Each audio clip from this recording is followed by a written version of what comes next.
Bears general manager Ryan Poles hopped on ESPN 1000 to talk about several topics with Waddle and Sylvie, and I thought I would react because I thought it was an interesting interview. I thought he revealed a decent amount, and when Ryan Poles talks, I think he's always fascinating, so I thought I'd give my thoughts on that. Before we do, though, help us out. We're closing in on 93,000 subscribers here on the channel. We're trying to get to 100K ASAP. If you want to join the family, 92,000 and change. Do it today. Hit the subscribe button. It is free. If you find out in a week you don't like our content, you can always unsubscribe.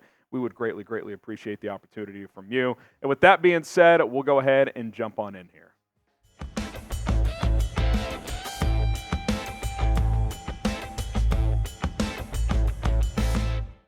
I'm Harrison Graham. It is Chicago Bears Now by Chat Sports, and on today's show, we react to his interview with Waddle and Sylvie. Kudos to those guys for getting Poles on, as he's been kind of doing the radio appearances the last few days. Hopped on McAfee, did some Sirius XM, hopped on ESPN 1000 as well. 4 things I want to react to. We'll start with number 1, and that is the timeline of the quarterback decision. Because I think all Bears fans are like, well, when did he move on from Fields? How long did it take to settle on Caleb Williams? Well, I thought he was pretty revealing here. Here's what he had to say when it came to when he decided to move on from Justin Fields. He said, after the season, reflecting on the season, there's a time where you have to pair everything together. Look at your roster at the end of the year. You look at free agency, you look at the draft, and what that looks like. I think it was pretty quick after the season based on that quote. Like, after the Packers game, it was like, okay, quick reflection, we're moving on from Justin. And what I'm going to say next might annoy people, but I think it's pretty accurate at this point, and it's been reported as well. It was never Caleb Williams versus Justin Fields.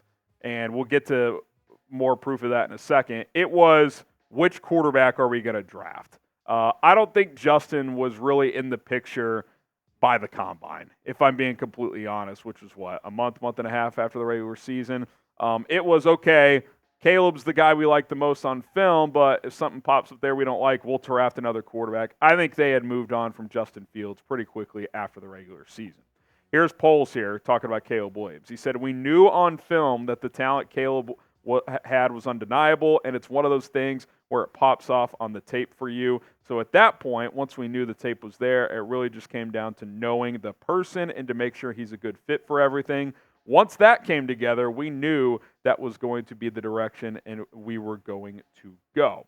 And I think this is pretty sound processing, right? Like, hey, let's watch the film on the guys. Caleb Williams stands out. His film is the best. Okay, well, let's take a deep dive on the person. So what do? They do the first meeting at the Combine. Then they do the pro day where they go to a dinner in Los Angeles with some of Caleb Williams' teammates, get their perspective on Caleb Williams. Matt Eberflus spends one-on-one time with him in Los Angeles. They do it on USC's campus, kind of in his backyard, if you will. Then you get to the top 30 visit, and hey, we've got to know you pretty well. Hey, go out with DJ Moore, Cole Kmet to dinner, some of these vets, TJ Edwards, Tyreek Stevenson. How do you guys feel, or how do you interact with those guys, and how do they feel about you as a potential next quarterback? And once those boxes got checked, it's like, okay, we love the player, seemed like we really like the person too. This is our pick. If something popped up they didn't like, they would have pivoted to another quarterback. So I think, it might hurt people. It might be frustrating, like, oh, Justin Fields is better than that. He should have at least been the second option. I just don't think he was. I think it was always Caleb Williams. Then if something popped up, they would have pivoted to another draft prospect. Now, do you believe in Caleb Williams? Type B for believe or type D for don't. I believe in the talent. I believe in the mental capacity to be a franchise quarterback. Now it's about putting it all together. I'm going to type my B for believe. Let's go to a different topic here. No Keenan Allen contract extension. I think for now that's pretty safe bet in regards to his future. He, of course, is on a 1-year deal, finishing out his last contract from Los Angeles. Here's what Poles had to say on this. He said, we're just going to keep it moving through the season and see how everything plays out. There isn't a sense of urgency there right now, but we'll see how everything kind of unfolds as we get into the season. And I think the reality here is a couple of things, right? One, Keenan Allen's going to be 32 years old at some point this season. And two, when you draft Rome Odunze, who has superstar potential, if Rome Odunze as a rookie looks the part and plays really well, it doesn't mean they're not going to keep Keenan after this year, but if his price tag's too high, they might say, well, we can't pay everybody. You're 32 years old. Thank you for the year. We're going to play the comp pick formula game. We'll let you walk in free agency, get a third or fourth back in a future draft. Go with DJ as our 1, Rome as our 2. Maybe Tyler Scott's ready to be a 3. Maybe you draft someone else. The reality is you're going to have to pay DJ more pretty soon, and if Rome hits, you'll pay him in a few years. You probably can't pay Keenan Allen as well unless it's team-friendly. So that's my main takeaway. The second Rome Odunze got drafted, playing this out, unless Keenan comes to you with a fairly reasonable team-friendly deal, or if it's like a 1-year extension, I could see that, but I don't think you can go 2, 3, 4 considering you're going to have to pay DJ more soon. So I think you play this year out. I think it's a smart approach. And if he's only here 1 year, if he's productive and helps Caleb Williams develop, I still think it's more than worth the 4th-round pick you gave up for him. All right, number 3 here. I think it's pretty obvious that the Bears had Rome Odunze ahead of Malik Nabers on their big board, which I find fascinating. I had them very, very close. We'll talk more about that in a second. But speaking of the quarterback, you want to get yourself a Caleb Williams jersey? Pre-order one today at chatsports.com/Caleb. That link is in the comments and in the description. Got the navies and whites available right now. Once the oranges get back in stock, we'll promote those as well. Chatsports.com/Caleb. Go pick one out. Get your number 18 Caleb Williams jersey today. Again, the link in the comments and in the description. Here's Ryan Poles on kind of the whole process of what led them to landing Rome Odunze. He said, once we got past 5, talking about the 5th pick for the Chargers, we started making calls to see what it would take to get to 6, 7, and 8. But then the Giants took Malik Nabers, and I'm like, all right, that's the one big domino we needed to fall. So there's a pretty good chance, and the percentage started going up, that he would be there. That tells me Rome was their guy. Like, I think if they traded up with the Giants at 6, they would have taken Rome, not Malik. Now, if Rome went 6 or 7 and Malik got to 9, I think there's a pretty good chance they would have taken Nabers there. But I think what they really like in Rome is, one, he gives you more size as a different receiver as opposed to like a DJ Moore who's in that 5'11", 6-foot range like Malik Nabers is.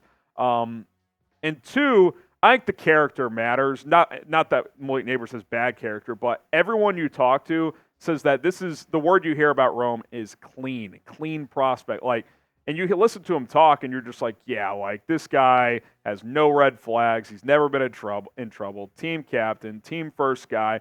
Oh, and by the way, 6'3", 210 pounds, led college football in receiving yards, 18 yards a catch. Moves well and can play all 3 wide receiver positions. Oh, and by the way, he can return punts if you need him to as well. So you add all that together, and we know the Bears have prioritized character, like high-level character in these drafts. They passed on Jalen Carter for a reason. I don't think they would have passed on Malik Nabers at 9 if he was there instead of Rome. I just think in terms of trading up, I think it was Rome over Malik, and I think that's pretty clear with what he said here. And then lastly, how about the Bears? Hard Knocks? Maybe.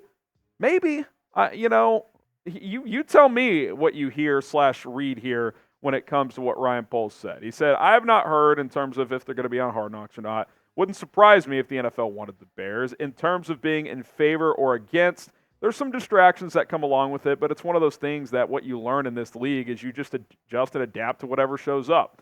So if it's here, we'll roll. If it's not, we'll keep it moving too. But we'll see. And I get the program. I mean, I watch Full Swing on Netflix. I watch Formula One stuff. I think it's cool to see the behind the scenes, but when it's your own, it feels a little bit different.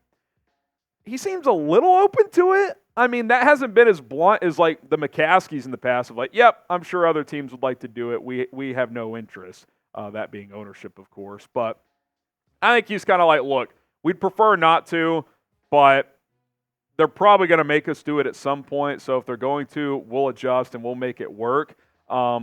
Man, it would be entertaining. Like the only 3 eligible teams based on prior requirements. Now, if none of these 3 wanted to do it and they didn't force one, maybe they would find a team that'd be open to it. But the Bears, the Broncos, and the Saints. The Bears stand out on this list for obvious reasons. You have Caleb Williams. You have an up-and-coming football team. Denver, sure, they have Sean Payton, but Bo Nix and a bunch of guys you've never heard of. Derek Carr in New Orleans. You want to go watch Dennis Allen roam around the practice field? Like, the Bears should embrace this just like they're embracing Caleb Williams, who's a different type of player in terms of him already being a star off the field. Like, why not? And by the way, if you just do it now, then you may never have to do it again. You suck it up for 6 weeks in training camp and in the preseason, then you're done. It's over. You never have to worry about it anymore. So I really would encourage the McCaskies, Poles, whoever, Kevin Warren, whoever makes these decisions, like, be open to it. Just do it. The fans would love it. It would be so entertaining. And if you do it now, you really don't have to worry about it for a long, long time. So be honest. I know some fans are for it. I think most are for it. A few are against it. I get it. Distractions, whatever. I don't think it makes a difference in terms of if you're going to be a good team or not. Do you want the Bears on Hard Knocks? Type Y for yes or type in for no. I would love to see it. I'd love to react to it live with all of you. I think that'd be a lot of fun. So give us your thoughts down in the comments section. All right, that's going to do it for today's episode of Chicago Bears Now. Appreciate you guys for tuning in. Again, trying to get to 93,000. Let's make it happen. Subscribe. It's free. And we'll see you guys next time.